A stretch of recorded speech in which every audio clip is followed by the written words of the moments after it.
Yo guys, balik lagi di channel gue Dharma MH. Dan sebelum gue mulai video kali ini, gue ingin mengucapkan selamat Natal dan tahun baru untuk kalian semua. Dan ya, tahun 2020 merupakan tahun yang cukup berat untuk semua orang, termasuk saya. Dan tapi kita harus tetap berharap di tahun 2021 ini akan jadi tahun yang lebih baik. Dan ya, maaf telat karena gue habis dari luar kota, liburan, dan ya sekarang baru balik dan buat video ini. Dan ya, langsung saja kita mulai, oke?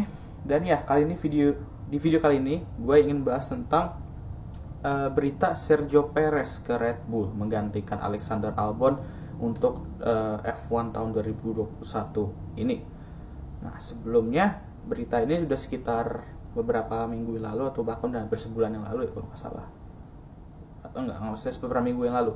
Dan ya,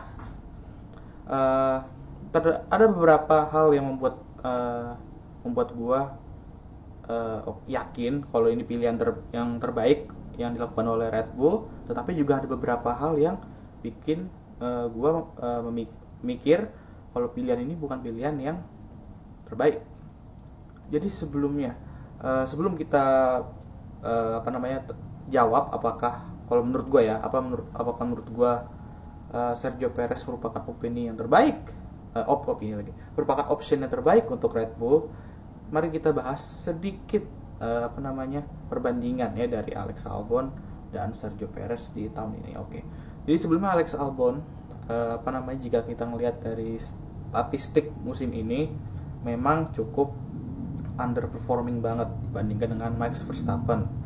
Max Verstappen memiliki 2 menang ya, kalau nggak salah 2 menang, lalu 1 pole position dan beberapa podium. Nanti gue cantum aja gambarnya. Dan dibandingkan dengan Alex Albon yang hanya mencetak 2 podium, 0 kemenangan, 0 pole position, dan ya bisa dibilang, dan qualifying battle juga 17-0. Jadi Alex Albon tidak pernah kualifikasi hasil kualifikasi di depan Max Verstappen di tahun ini.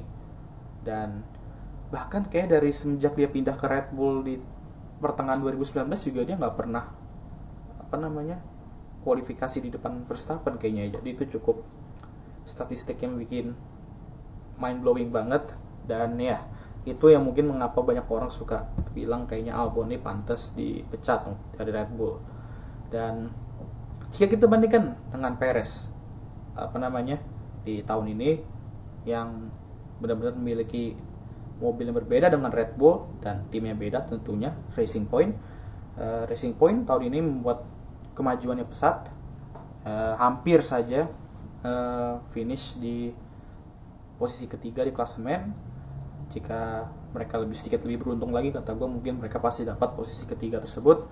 Tapi sayang, mereka kurang beruntung dan posisi 4 mereka. Tapi mereka mendapat 3 podium dan satunya itu kemenangan. Dan benar-benar musim yang bisa dibilang musim yang bagus untuk Racing Point.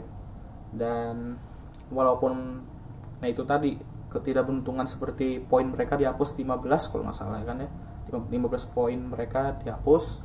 Lalu 2 pembalap mereka, Perez pernah kena COVID di Inggris, Silverstone, dan Lance Stroll di Jerman di Nürburgring. Dan oke, kita sudahi bahas Racing Point. Sekarang kita bahas Sergio Perez di musim ini yang meraih 2 podium dan 1 kemenangan. Dan sebenarnya kalau gue bilang podiumnya itu bisa lebih banyak lagi, tapi karena ada masalah strategi dan masalah ketidakberuntungan lainnya yang membuat Sergio Perez hanya mendapat 2 kali podium di tahun ini. Dan ya, menurut gue setelah kena COVID, Sergio Perez tetap menunjukkan kecepatannya yang benar-benar luar biasa. Dan gue sangat salut itu ya, karena kalau kita kena COVID pasti fisik kita menurun lah. Lalu mungkin rasa ngeri lagi, takut kena lagi itu mungkin juga ada. Tapi gue juga kurang tahu. Seharusnya sih pembalap bisa mengatasi hal seperti itu ya. Dan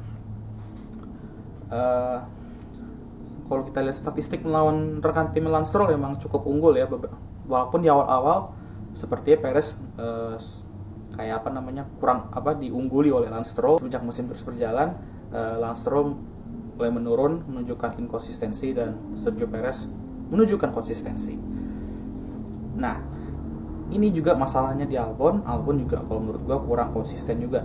Kadang di awal-awal dia memiliki qualifying pace yang cukup buruk ya, maksudnya kayak sering beberapa kali knockout di Q2, dan beberapa kali yaitu tadi jaraknya dengan Verstappen tuh jauh banget di kualifikasi. Tapi race pace-nya bagus, dan dia juga emang pembalap yang suka nekat, suka melakukan maneuvering ya, overtaking maneuver yang keren-keren kata gue dari outside, dari luar ya, maksudnya dari luar.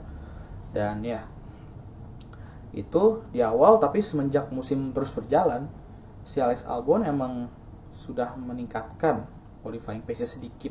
Jadi dia udah hampir nggak pernah keluar dari Q2, walaupun sekali pernah ya, tapi setidaknya dia udah bisa mencoba untuk menghindari Q2 knockout dan coba mendekati jaraknya dengan Verstappen sedikit, walaupun sedikit ya kata gue udah lumayan.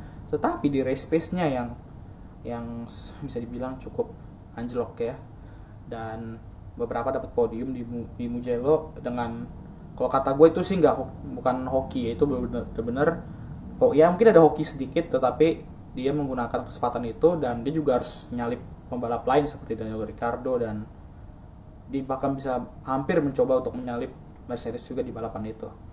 Kalau di Bahrain ya itu bisa dibilang cukup hoki karena Perez engine failure kalau nggak salah ya, engine failure, dan akhirnya Alexander Albon mendapatkan podium terakhir tersebut. Nah, sekarang kita udah bisa lihat ya kayak Sergio Perez di Racing Point menunjukkan kecepatan yang pace yang bagus, hasil yang bagus, dan ya intinya benar-benar membuat semua fans F1 kagum dengan Perez di tahun ini. Albon sebaliknya membuat beberapa fans F1 kecewa karena dia tidak bisa menyeimbangi Max Verstappen. Dan akhirnya kita datanglah nih ke jawaban. Jadi sebenarnya Red Bull benar-benar membuat apakah Red Bull benar-benar membuat pilihannya benar dengan merekrut Sergio Perez dan mendepak Alexander Albon? Kalau menurut jawaban gue, ya bisa dibilang ini opsi atau pilihan yang terbaik untuk Red Bull, karena Red Bull setidaknya ya butuh pembalap yang setidaknya bisa menyimbangi Max Verstappen dan bisa juga melawan Mercedes. Nah, Sergio Perez bisa jadi orangnya. Dia sudah menunjukkan di beberapa tahun sebelumnya ya, dari dia masa-masa awal karirnya juga dia sudah menunjukkan kalau dia tuh memang sebenarnya pantas untuk mendapat top seat ya, kayak top team gitulah. Nah, tetapi sebenarnya Alexander Albon, kalau menurut gue dia juga sebenarnya bisa dibilang untuk diberi kesempatan lagi, setidaknya semusim lagi aja ya. Nggak tahu kalau kalian setuju atau nggak kalau tentang opini itu. Kalau menurut gue sih seperti itu, karena gue masih rasa kayak dia sebenarnya punya tuh potensi. Dia kan emang mungkin kesusahan dengan mobil Red Bull tahun ini, tapi itu juga nggak bisa dijadiin alasan karena Verstappen sendiri merasa nyaman dengan mobil itu ya, sedikit lebih nyaman, dan Alexander Albon tidak. Dan pembalap yang bagus tuh sebenarnya bisa nyaman dengan mobil apapun gitu loh. Tetapi gue rasa kayak Alexander Albon ini sedikit belajar beberapa dari mobil Red Bull itu di akhir-akhir musim. Tetapi sayang kalau menurut gue dia emang telat gitu loh. Dia sudah tidak dipercaya lagi oleh Horner dan Marco gitu loh. Dan ya, tapi gue juga walaupun dia emang didepak dari Red Bull, gue juga mikir kalau dia itu sebenarnya pantas untuk tetap balapan di F1 karena dia memiliki potensi sebenarnya. Cuman ya itu tadi, dia terlalu nggak nyaman dengan mobil Red Bull, dan ini juga bebannya gede karena memiliki rekan tim kayak Verstappen dan memiliki tim kayak Red Bull yang ekspektasinya untuk pembalap itu tinggi banget. Dan kalau menurut gue Red Bull tuh bisa dibilang agak nggak ngasih ampun sama sekali ke pembalapnya gitu, hampir nggak pernah. Jadi kalau misalnya pembalap itu performanya jelek, ya sudah, kayak Gasly tahun lalu. Nah, itulah karakter tim Red Bull gitu loh. Ya sebenarnya bisa dibilang bagus, tapi bisa dibilang juga nggak bagus gitu loh. Jadi gue ingin mengucapkan selamat untuk Sergio Perez karena akhirnya setelah didepak dari Racing Point atau Aston Martin tahun ini, Racing Point jadi Aston Martin tahun ini, didapatkan kursi Red Bull Racing ini.